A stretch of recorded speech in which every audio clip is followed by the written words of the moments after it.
ఇలాంటి ఒక జిల్లా ఉన్నా వాస్తవికంగా అన్ని జరుగుతూనే ఉన్నాయి.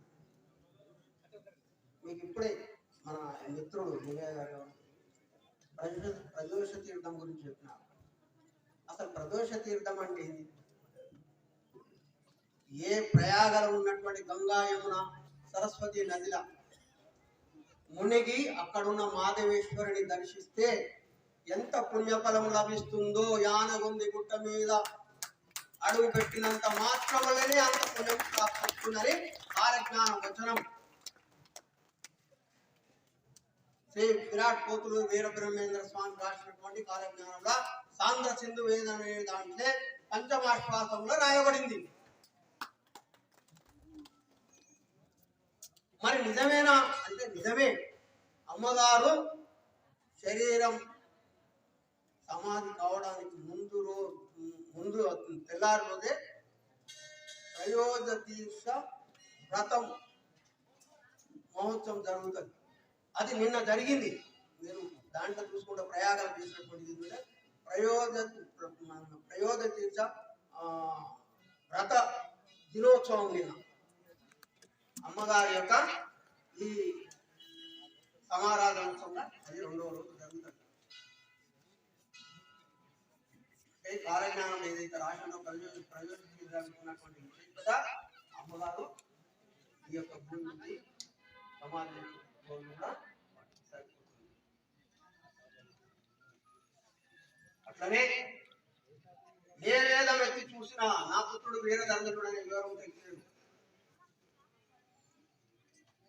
మీరు రాముడు పుట్టక ముందు వాల్మీకి రాసినాడు, కృష్ణుడు పుట్టక ముందు వ్యాసుడు రాసినాడు.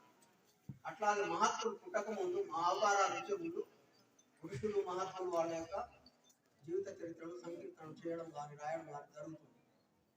అట్లనే అమ్మగారి గురించి అన్ని వేదాలలో రాయబడింది. సుకుమారి రాసినటువంటి కలికి పురాణంలో ఫస్ట్ ఏ కలికావతారం వస్తుందో అది అమ్మగారి గురించి రాయబడింది. అది 5000 సంవత్సరాల పూర్వము. తర్వాత శ్రీపాద వల్లభుడు దత్తావతారంలో మొదటి అంశాన్ని చెప్తారు కలియుగంలో. మీరు దాని కనుక రాసినట్టయితే మల్లాది శర్మ గారు రాసినటువంటి శ్రీపాద వల్ల చరిత్రలో చూస్తే సాంద్ర సింధు వేదం అనేటువంటిది వస్తుంది. దాంట్లో పూర్తి వివరాలు తెలుస్తాయి. అది యానగుంది అనేటువంటి పట్టణం మీద ఆదిశక్తి స్వరూపమైన అమ్మగారు వస్తారని రాసింది. మీరు చదవచ్చు.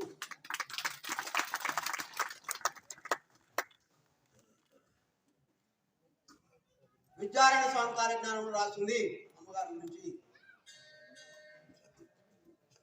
నరసింహ సరస్వతి దత్తావతారం ఉన్నటువంటి నరసింహ సరస్వతి ఇక్కడ అంటారు. వారి యొక్క జీవిత చరిత్రలో కూడా అది రాయబడింది. మీరు వెనుక పేజీలా ఎకిరాల భరద్వాజ రాసినటువంటి గురు చరిత్రలో మీరు చూస్తే అమ్మగారు ఏ కాలంలో ఎప్పుడు ఎట్లా ఇదైనారు, వారు ఎట్లా ఇక్కడికి వచ్చినారు, అవన్నీ కూడా ఆ జన్మకు వీటికి సరిపోయి చూసుకుంటే మీకు అన్నీ తెలుస్తాయి.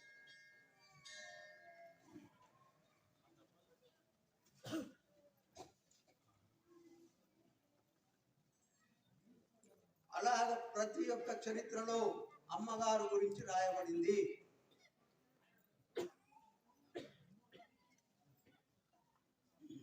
యావత్ ప్రపంచంలోనే సువాసన వెలుస్తుంది అని చెప్పినారు అమ్మగారు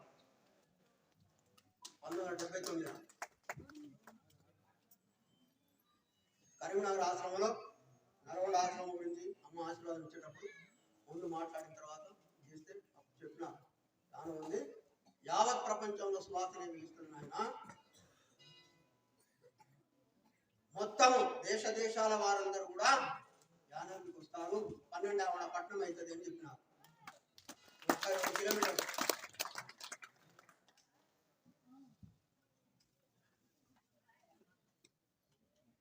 అలాంటివన్నీ కూడా జరుగుతూనే ఉన్నాయి. మహిమలు అంటారా? మీ అందరికీ ఆత్మానుభూతులు ఉన్నాయి. ఎవరికి వాళ్ళకే ఉన్నాయి. మనం ఇట్లా అని చెప్పని ఇంకా రాదు. అందుకనే అమ్మ గురించి మనం ఏం చెప్పలేమండి.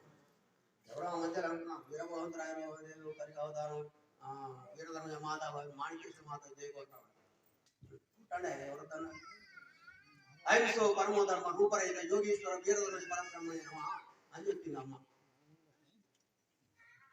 ఇప్పుడే చెప్తున్నారు అహింస గురించి వివరణ ఇచ్చినారు మిత్రుడు. ఏ ప్రాణి కూడా కళ ఎందు కానీ మనసు ఎందు కానీ బాధ కలగకుండా చూసుకోవడం అహింస సిద్ధాంతం ఆయన అని చెప్పినారు. అంతటి స్థితిలో ఉన్నాం మనం.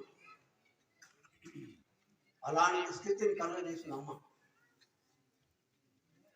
అహింస పరమోధర్మ. అహింస అన్ని ధర్మాల కంటే మిన్నైనది.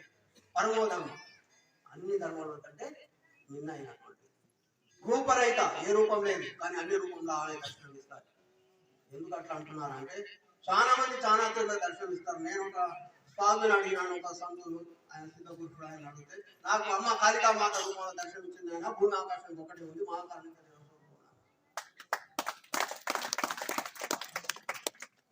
ఇంకొకరు సరస్వతి మాత స్వరూపంలో ఇచ్చినాను ఆయన నాకు దర్శనం.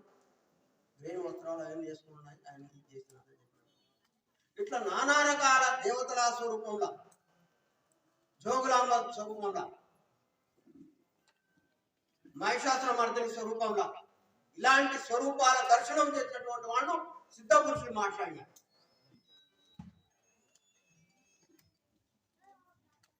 మరి అలాంటి స్థితిలో ఉన్నటువంటి ఇలా మనం ఉంటే మన అమ్మకి ఏం సేవ చేస్తున్నాము, ఏమి ఇస్తున్నాము మీరే తెలుసుకోవాలి.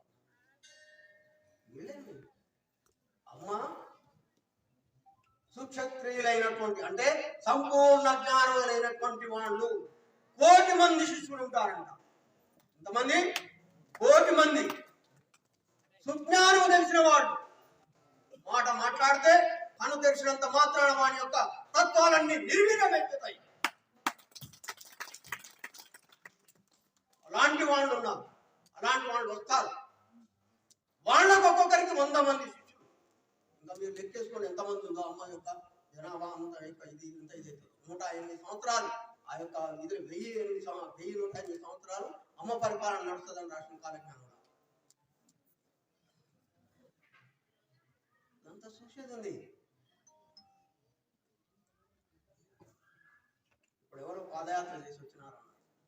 చాలా సంతోషం మిత్రులందరికీ అమ్మ ఆశీర్వాదం ఉండాలి. అలాంటి పాదయాత్రలు నిత్యం జరుగుతాయి. 1,000,000 మంది వస్తారు,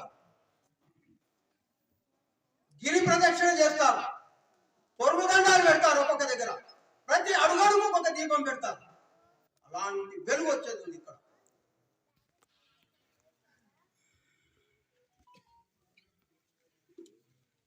ఆ మధ్యలో ఒక మిత్రుడు వచ్చినాడు కాదు, కానీ ఆయన గిరి ప్రదక్షిణ చేసేయాలనుకున్నంట. ఇక్కడికి దండం పెట్టి కిందికి పోయాడు. కొంచెం 2-3 గదాలు పోయిన తర్వాత ఆయన చేత కాలేదు, ఏందమ్మా ఇట్లా కళ్ళు మూసుకుంటే ఒక మైకాలాగా వచ్చిందంట. కొంచెం 10 గదాల తర్వాత మళ్ళీ కళ్ళు తెరిచి చూస్తే మళ్ళీ ఇటు నుంచి తిరిగి వచ్చి అక్కడ ఆ మూలడు ఉన్నాడు. ఇది జరిగినటువంటి విషయం. ఏదో అమ్మాయి స్వయం ఇక్కడ ఉండి ఇక్కడ కూడా పరిపాలన కనిపిస్తుంది. సూక్ష్మంలో కనపడుతున్న స్థూలంలో అందరు పైన ఇక్కడే ఉన్నాం, లేదు కిందకు ఎన్నో రూపాలు.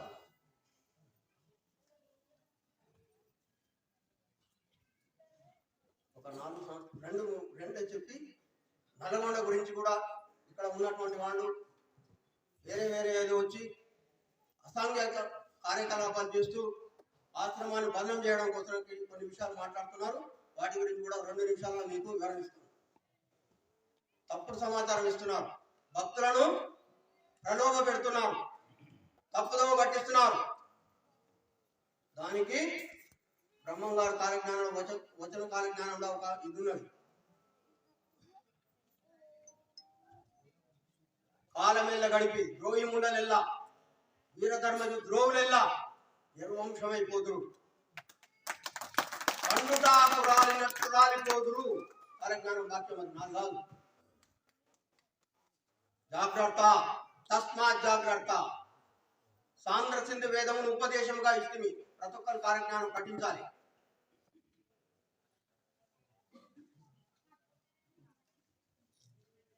ఒక 6 సంవత్సరాల క్రితం అమ్మగారికి లింగం ప్రతిష్ఠ చేయాలనుకున్నాం. మా ఆయన కూడా కొంతమంది భక్తులు వచ్చినారు, వాళ్ళు కూడా లింగ ప్రతిష్ఠ చేస్తున్నారు. వేరే వాళ్ళు అందరూ చేసిన తర్వాత చేసేటప్పుడు వాళ్ళు ఎవరు ఉన్నారు, పూజారు లక్ష్మణ్ ఎవరు ఉన్నారు. నేను ఇప్పుడు వెళ్తున్నాను, మా ఇంటికి వచ్చిన కాబట్టి ఎవరో ఒక వీడియో తీసుకున్నాను. ఆ అమ్మగారు చేసేస్తే ఇప్పటికి కూడా మీరు సహస్రలింగం దగ్గర ఫోటో ఏం లేదు. కానీ ఆ వీడియోలో వచ్చింది ఏంటంటే అమ్మ ఫోటో ఉంది, ఆ దాని మీద సూర్యకిరణాలు పడినట్టు మొత్తం కిరణాలన్నీ పడుతున్నాయి. వీడియోలు వచ్చిందంటే మా అమ్మడు వచ్చినట్టు 15-20 మంది కూడా చూసినా. ఇక్కడ జరిగినట్టు విషయం చెప్తున్నా, 3-4 సంవత్సరాల కింద. అందుకని స్వయంగా అలాంటి స్థితిని నమ్మదు. కాబట్టి అమ్మ గురించి నేను ఎక్కువ చెప్పనక్కర్లేదు. ఇక ఒక విషయం ఏమంటే, నల్లగొండ నుంచి వచ్చి కొంతమంది ఇక్కడ చేసి దుష్ప్రచారం చేస్తున్నారు. సిఐ గారి మీద కానీ ఇతర భక్తుల మీద కానీ, జగన్ రెడ్డి వీళ్ళందరి మీద కూడా. అసలు వాస్తవికంగా వాళ్ళకి నల్గొండ ఆశ్రమం చేయడానికి సంబంధం లేదు. ఎందుకు అట్లా అన్నారు అంటే వాస్తవం. మేమెవరము వాళ్ళని దూరం చేయలేదు. ఎవరు స్వయనైనా కానీ వీళ్ళందరూ ఎవరు వాళ్ళని దూరం చేయలేదు. వాళ్ళే దూరం అయిపోయినారు. అమ్మే వాళ్ళని దూరం పెట్టింది. దానికి మేమెవరు కర్తనం, మాకు సంబంధం. 1979లో అమ్మగారు ఆశీర్వాదం ఇచ్చినారు కరీంనగర్ ఆశ్రమంలో నల్గొండ ఆశ్రమం చేసుకోవడానికి. అప్పుడు ఉన్నటువంటి ఇద్దరు ఇప్పుడు ఎవరైతే నర్సులు అంటున్నారో వాళ్ళు ఆ నల్గొండ ఆశ్రమం మొదలుపెట్టిన కాడి నుంచి అప్పటి నుంచి ఇక్కడ ఉన్న వాళ్ళు నేను ఒకటి. ఇప్పుడు ఉన్నటువంటి మిత్రులు కూడా ఎవరు చాలా మంది తీసుకొని కూడా ఆశీర్వాదం ఆ రోజు మేము ఇద్దరమే. తర్వాత భక్తులందరం తీసుకుపోయినాం, మళ్ళీ చేసినాం. దాని తర్వాత చేసుకుంటూ వచ్చినాం. అది ఆ రూపంగా భక్తుల నుంచి వసూలు చేసిన డబ్బులతోటి కొన్నది మాత్రమే. ఎవరు సొంత డబ్బులు పెట్టి కొనలేదు. వాళ్ళు చెప్పుకుంటున్నారు మేము కొన్నాం, మేము డిమాండ్ చేసినాం. తప్పు మాట, అబద్ధాలు అవన్నీ. వారికి తగినటువంటి సంస్కారాన్ని పొజిషన్ కూడా అమ్మగారు కల్పించినారు. వాటిని నిలబెట్టుకోలేదు. ఏ కాలజ్ఞాన విషయమే 1985లో ఇంకా నాయనగారు ఇక్కడ రాలేదు. అప్పుడు అమ్మగారి దగ్గర చర్చ వచ్చింది. ఆ విషయాలు తర్వాత మాట్లాడుతున్నాను అని ఇప్పుడు కాదు, తొందర లేదు, తర్వాత మాట్లాడుతున్నాను. తర్వాత నాయనగారు అందరూ వచ్చినారు, అది మాట్లాడడం జరిగింది. దాన్ని అమ్మగారు వద్దు మాట్లాడవద్దని చెప్పినారు. పదే దాన్ని బయటకు హెచ్చరించడం వల్ల, చెప్పడం వల్ల అమ్మగారు మనస్తాపం చెంది మీరు నా ఫోటో పెట్టుకోవద్దు, నా గురించి ప్రచారం చేయనక్కర్లేదు అని చెప్పినారు. ఆ తర్వాత ఆయన నల్గొండ ఆశ్రమం నుంచి హైదరాబాద్కి వెళ్ళిపోయినారు.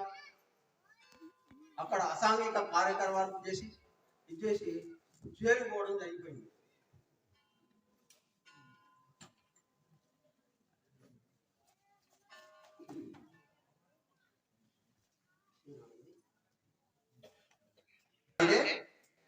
వాళ్ళు వచ్చి ఇక్కడ దుష్ప్రచారం చేసి తప్పుదోవ పట్టిస్తున్నారు. ఇది మేము రాసింది కాదు. ఈనాడు పేపర్లో నెల రోజులు శీర్షిక వచ్చింది. వీరభద్రాయ అనేటువంటిది దాని మీద వచ్చినటువంటి పత్రిక.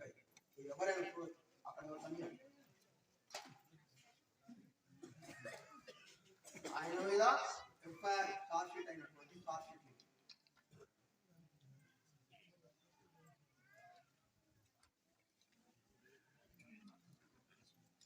సరిపోవడం కూడా జరిగిపోయింది. ఆశ్రమానికి ఎలాంటి సంబంధం లేదు. అయినా మొదటి నుంచి కూడా కమిటీ ఏదైతే ఉందో అదే చూస్తుంది. ఇంకొక విషయం ఏమంటే, ఆయన ఉన్నప్పుడు కూడా ఆశ్రమం ఉండలేదు, నల్గొండ మాత్రం ఉండేది. నేను మాత్రమే ఆశ్రమం దగ్గర ఉండి నడిపించేది. అప్పటి నుంచి ఇప్పటి నుంచి కూడా మేమే ఉంటున్నాం. అమ్మ తరఫునే అమ్మగారు చెప్పినారు మొదటి రోజే, ఆయన ఇట్లా ఆయన జ్ఞానం ఉంది జరుగుతున్నది కాబట్టి ఇద్దరం ఒకేసారి ధ్యానం చేయడం మొదలుపెట్టినాం. ఇద్దరం ఒకేసారి అమ్మ దగ్గరికి వచ్చినాం.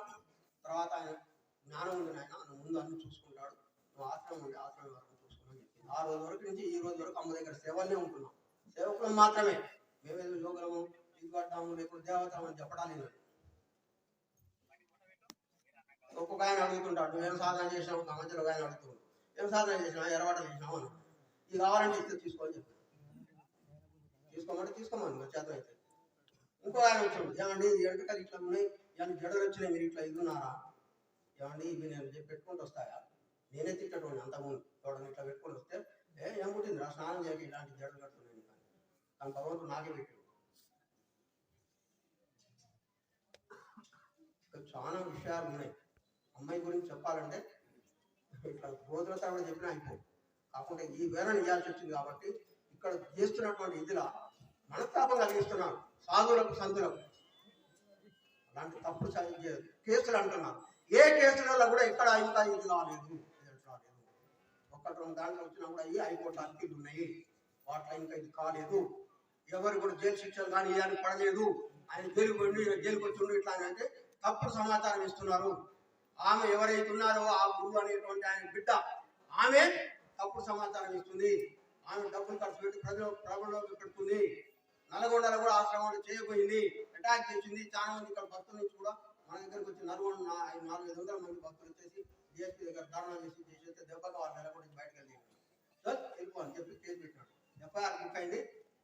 792 సిఆర్పి కేసు నడుస్తుంది. ఇప్పుడు పోతే అమ్మగారి కనకదుర్గమ్మ మాతయ్య తర్వాత బంగారు వస్తువులు ముక్కు పువ్వులు అవన్నీ వేసుకపోయినారు. 2 కిలోలు ఏంటిది అవన్నీ బంగారు వస్తువులు అంతా వేసుకపోతే ఎఫ్ఐఆర్ అయింది, కేసు అవుతుంది. ఇప్పుడు నడుస్తుంది. ఆమె వాళ్ళ తండ్రి చనిపోయిన తర్వాత ఎవరో ఒక అనామకులు తీసుకొని పెళ్లి చేసుకుంది. సెకండ్ వైఫ్ పోయింది. ఇది ఆమె మీద వేసినటువంటి ఆమె మొదటి భార్య వేసినటువంటి కేసు 5. ఎవరైనా చూసుకోవచ్చు. ఆమె పీఠాస్పత్రి అంటారు. అసలు అమ్మ ఆశ్రమాన్ని పీఠాస్పత్రి లేదు. సొసైటీలు ట్రస్ట్ మాత్రం నడుస్తున్నాయి. ఒకవేళ అలాంటి ఏమైనా రాసి ఉంటే కాగితం చెప్పండి. ఇంకొక విషయం కూడా మాకు అద్దా వచ్చేది ఉంది, ఇది పోయేది ఉంది అంటే నేను మొన్న అదే చెప్పినాను. నీకు ఎలాంటిది ఏదైనా ఉంటే కోర్టులో నీకు ఇచ్చేసి ఉంటే కోర్టులో సూట్ అయ్యి డిక్లరేషన్ సూట్ వేసి దాని మీద ఆర్డర్ తీసుకొని రాపు అని చెప్పాను. వేస్తుందా? నల్గొండ కోర్టులో ఎలాంటి ఇది లేదా. కాబట్టి ప్రజలు ఎవరు కూడా ఆ మాటలు విశ్వసించరాదు. అట్లా ఎవరైనా ముందుకు వచ్చి అమ్మకు ద్రోహం చేస్తే ఏం జరుగుతుందో ముందే చెప్పిన. మీకు చాలా మంది చనిపోయినారు. నేను పేరు చెప్పను కానీ మీకు ఒక విషయం చెప్తా. ఒక ఎమ్మెల్యే కాంటెస్ట్ చేయడానికి ముందు వస్తే అతను కొంచెం మంచిగా చేస్తున్నాడు ఆయన అని ఒక అతను వచ్చి అడిగినాడు. పూజ చేస్తున్నప్పుడు గణపతి నవరాత్రులు జరుగుతున్నాయి అడిగితే సరే మంచిది ఎక్కువ రమ్మనుకో, భగవంతుడు చూస్తాడే, అమ్మ దగ్గరికి వచ్చి దండం పెట్టుకోమని అంటే వాడు రాలేదు. తను వీడు బాధపడి దండం పెడితే సరే మంచిది పోను. ఆసారి వాడు ఒక 6-7 ఓట్లతో ఓడిపోయాడు. మళ్ళీ సారికి చేస్తే గెలిచినాడు. కానీ ఇప్పుడు ఎవరైతే ఉన్నారో వీళ్ళకి సపోర్ట్ చేసి ఎస్పీకి ఫోన్లు చేసి ఆశ్రమానికి వ్యతిరేకం చేస్తే ఇప్పుడు అసలు పొజిషన్లోనే లేకుండా పోయింది. ఒక కౌన్సిలర్ వాళ్ళకు చేస్తే దానికి ఉన్నటువంటి కౌన్సిలర్ ఎన్నో ఇబ్బందులు పెట్టాడు. అసలు ఆడ కౌన్సిలర్ పోటీ లేకుండా చేసి పారేసినాము. అసలు బీసీ కాకుండా ఎస్టీకి చేసేసింది. ఎస్టీ రిజర్వేషన్ అక్కడ చేయడానికి అవకాశం లేదు. ఇంకొక పోయి కాన్స్టిట్యూషన్లో చేస్తే ఓడిపోయింది. ఇలాంటి కొన్ని వందలు ఉన్నాయి నా దగ్గర. అమ్మను కాదంటే చెడిపోయిన సంపుతాన్ని వచ్చిన వాళ్ళు చచ్చిపోయినా కానీ మనం చచ్చిపోలేదు.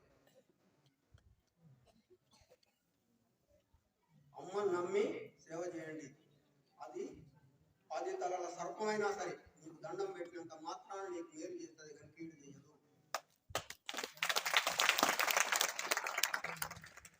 అలాంటి స్థితి ఉంది అమ్మది.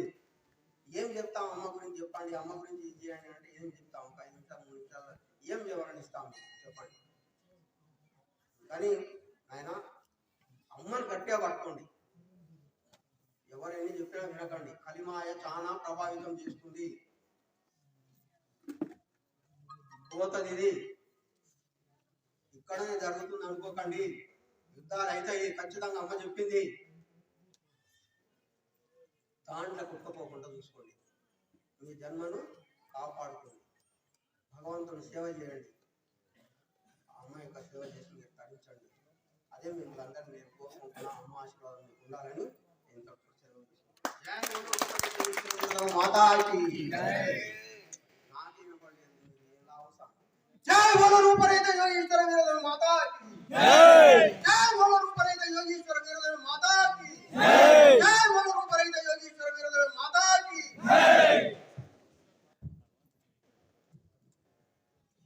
ಪೂಜ್ಯ ಶ್ರೀ ಗಂಗಾಧರ ಸ್ವಾಮೀಜಿ ಅವರಿಗೆ ಧನ್ಯವಾದಗಳು. ಅದೇ ರೀತಿಯಾಗಿ ಅಮ್ಮನವರ ಇನ್ನೂರು ಭಕ್ತರಾಗಿರ್ತಕ್ಕಂಥ ಶ್ರೀಮತಿ ಅರುಣಮ್ಮ ಕರೀಂನಗರ್ ಓಂಕಾರ ಆಶ್ರಮ.